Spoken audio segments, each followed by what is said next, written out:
त्यावेळेस गीते बाबांनी संत भगवान बाबांना पंढरपूर मध्ये नेलं. गेल्याबरोबर पहिलं काम सांगितलं. हो, भगवान बाबा या ठिकाणी आल्यानंतर पहिला नियम आहे बघा, भगवान बाबांना त्यांची आई वडिलांनी आबा असं नाव ठेवलेलं होतं. मग तेच आपलं नाव गीते महाराजांना सांगितलं की बाबा मला सगळेजण आबा म्हणतात. आणि मग गीते महाराजांनी सांगितलं आबा या ठिकाणी आल्यानंतर पहिलं काम चंद्रभागे स्नान विधी तो हरिकथा समाधान चित्ता सर्व काळ. आणि मग आबांनी म्हणजे भगवान बाबांनी पहिला प्रश्न विचारला, महाराज तिथं चंद्रभागा नदीमध्ये स्नान केल्यानंतर काय होतं त्याचं उत्तर या ठिकाणी तुकोबारायांनी सांगितलं. अवघीच तीर्थे घडली एक वेळा चंद्रभागा डोळा देखलिया. हो, सगळ्या तीर्थाचं दर्शन आमच्या चंद्रमाता भागेला या ठिकाणी बघितल्यानंतर होतं. ठीक आहे, चंद्रभागा मातेचं दर्शन झालं आणि मग आता सगळी मंडळी पुंडलिकरायांच्या जवळ आली. पुंडलिकरायांच्या जवळ आल्यानंतर पुंडलिकरायांचं दर्शन घेतलं आणि मग पुन्हा आबांनी प्रश्न विचारला, महाराज पुंडलिकरायांचं दर्शन घेतल्यानंतर काय होतं त्यावेळेस तुकोबऱ्या सांगतात की अवघी या संता एक वेळा भेटली पुंडलिका दृष्टी देखलिया. पुंडलिकरायांचं दर्शन घेऊन ही सगळी पांडुरंगाच्या दर्शनाला गेली आणि पांडुरंगाच्या समोर उभा राहून या ठिकाणी गीते महाराज सांगतात, आबा ज्यांच्या दर्शनासाठी आला ना तू या विश्वाचा मालक आहे. म्या बोलविल्या वेदू बोले, म्या चालविल्या सूर्य चाले, म्या हलविल्या प्राण हले जो जगाशी तळीता. हा जगाचा नाथ आहे. जन्म मृत्यू सर्व या भगवंताच्या हातामध्ये.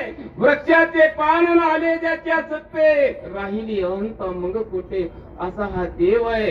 या ठिकाणी आबा या देवाचं दर्शन घ्या. देवाचं दर्शन घेतलं. पुन्हा आबांनी प्रश्न विचारला, या देवाचं दर्शन घेतल्यानंतर काय होतं तर तुका म्हणे जन्म आल्याचे सार्थक आणि विठ्ठलचे एक. बघा म्हणजे असं संत भगवान बाबांनी त्या ठिकाणी गीते महाराजांकडून आपली माळ घातली. म्हणून संत भगवान बाबांचे पहिले गुरु गीते महाराज घरी आले. पण आता भगवान बाबा आबा घरी जायला तयार नाही, मंदिरामध्ये राहिले. आई वल्ल या ठिकाणी वादवाद झाले की आबा घरी चल, मंदिरामध्ये राहण्याचं आपलं वय नाही. पण या ठिकाणी ब्रह्मानंदे लागली टाळी आणि कोण या देहाते विचारी. देहभाव हरपला तुझ पाहता विठ्ठला. पांडुरंग ध्यानी पांडुरंग म्हणे जगरती स्वप्नी पांडुरंग. या ठिकाणी भगवान बाबांचा एकच विषय झाला तो म्हणजे भगवान परमात्मा.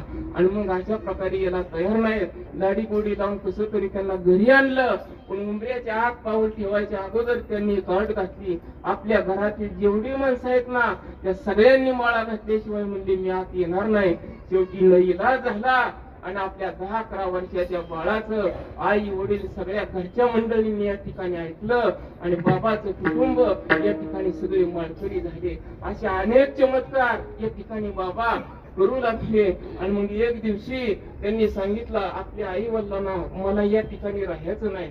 आणि मग वडिलांनी सांगितलं ठीक आहे बाळा, नारायणगडावरती हो या ठिकाणी बाबा आहे त्या बाबांकडे या ठिकाणी तुम्हाला नेतो आणि सोडतो. नारायणगडावरती या ठिकाणी बाबांना सोडण्यात आलं आणि बाबांची भक्ती या ठिकाणी तेथून चालू झाली.